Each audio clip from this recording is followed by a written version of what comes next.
ہم کیوں قبر کی نعمتوں کے بارے میں بات نہیں کرتے؟ ہم یہ کیوں نہیں کہتے کہ وہ سب سے بہترین دن ہوگا جب ہم اپنے رب سے ملیں گے؟ ہمیں یہ کیوں نہیں بتایا جاتا کہ جب ہم اس دنیا سے گونج کریں گے تو ہم ارحم الراحمین کی لامحدود اور بے مثال رحمت اور محبت کے سائے میں ہوں گے، وہ رحمان جو ماں سے بھی زیادہ مہربان ہے۔ رسول اللہ صلی اللہ علیہ وسلم نے ایک جانور کو دیکھا جو اپنا پاؤں اپنے بچے پر رکھنے سے بچا رہی تھی، تو آپ نے صحابہ سے فرمایا، بے شک ہمارا رب ہم پر اس ماں سے کہیں زیادہ مہربان ہے۔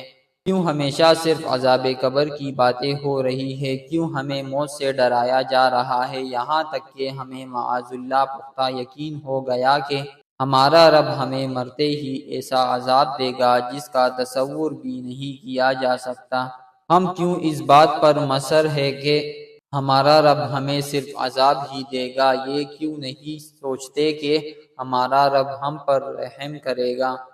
ہم یہ بات کیوں نہیں کہتے کہ جب قبر میں مومن صالح سے منکر نکیر کے سوال جواب ہو جائے تو ہمارا رب کہے گا، میرے بندے نے سچ کہا، اس کے لیے جنت کا بچھونا بچھاؤ، اس کو جنت کے کپڑے پہناؤ اور جنت کی طرف سے اس کے لیے دروازے کھول دو اور اس کو عزت کے ساتھ رکھو۔ پھر وہ اپنا مقام جنت میں دیکھے گا تو اللہ سے گڑ گڑا کر دعا کرے گا، پروردگار قیامت برپا کر تاکہ میں اطمینان کے ساتھ جنت چلا جاؤں۔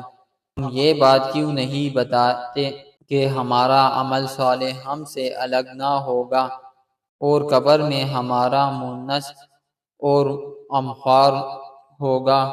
جب کوئی نیک آدمی وفات پا جاتا ہے تو اس کے تمام رشتہ دار جو دنیا سے چلے جا چکے ہیں ان کی طرف دوڑیں گے اور سلام کریں گے، خیر مقدم کریں گے۔ اس ملاقات کے بارے میں رسول اللہ صلی اللہ علیہ وسلم نے فرمایا کہ یہ ملاقات اس سے کہیں زیادہ خوشی کی ہوگی جب تم دنیا میں اپنے کسی عزیز سے طویل جدائی کے بعد ملتے ہو اور وہ اس سے دنیا کے لوگوں کے بارے میں پوچھیں گے۔ ان میں سے ایک کہے گا، اس کو آرام کرنے دو، یہ دنیا کے غموں سے آیا ہے۔ موت دنیا کے غموں اور تکلیفوں سے راحت کا ذریعہ ہے۔ صالحین کی موت در حقیقت ان کے لیے راحت ہے، اس لیے ہمیں دعا سکھائی گئی ہے، اللہم اجعل الموت راحۃ لنا من کل شر۔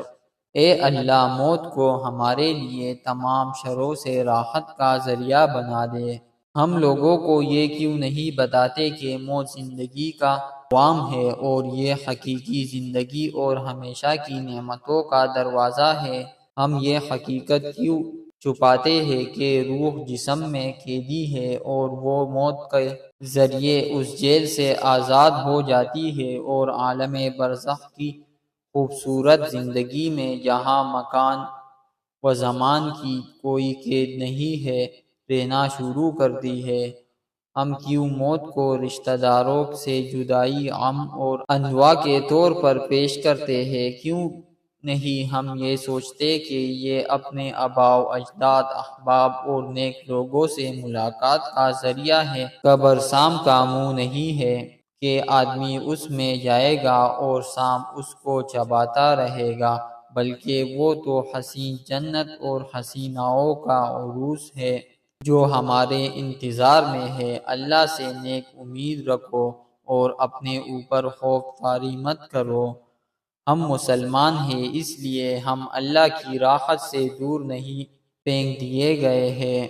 اللہ نے ہمیں عذاب کے خاطر پیدا نہیں کیا ہے، اللہ نے ہمیں بتایا ہے کہ وہ ہم سے کیا چاہتا ہے اور کیا نہیں چاہتا، اور ہم اچھی طرح جانتے ہیں کہ اللہ کی رضا کے کام کون سے ہیں اور ناراضگی کے کون سے ہیں، اور ہم دنیا میں آزاد ہیں، جو چاہے کرے۔ اے اللہ، ہمارے اعمال کا خاتمہ بالخیر کرے، ہماری آخری عمر کو بہترین بنا دے اور سب سے بہترین دن وہ جس دن آپ سے ملاقات ہوگی۔ آمین ثم آمین۔